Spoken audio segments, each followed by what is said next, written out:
ஸ்ரீவைகுண்டத்தில் அபிஷேக பெருவிழா 2024 நடைபெறும் நாள் டிசம்பர் 6, 7, 8 வெள்ளி, சனி, ஞாயிறு.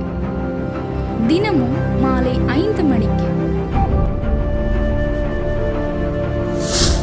நடைபெறும் இடம் திறந்தவெளி மைதானம், ஏஜி சபை, ஸ்ரீவைகுண்டம். விசேஷ செய்தியாளர் பாஸ்டர் ராபர்ட் ரொனால்ட் அவர்கள். மேல் பார்வைக்கு தான் பாலைவனம், உள்ளே செழிப்பு இருக்கு. இந்த உபவாசத்தோட ஊற்று கண்கள் திறக்கணும்.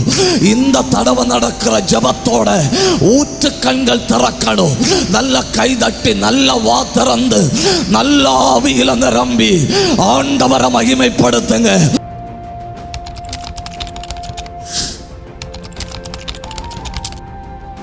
இக்கூட்டங்களில் கலந்து கொண்டு தேவனுடைய ஆசீர்வாதங்களை பெற்றுக்கொள்ள உங்கள் யாவரையும் அன்புடன் அழைக்கிறோம்.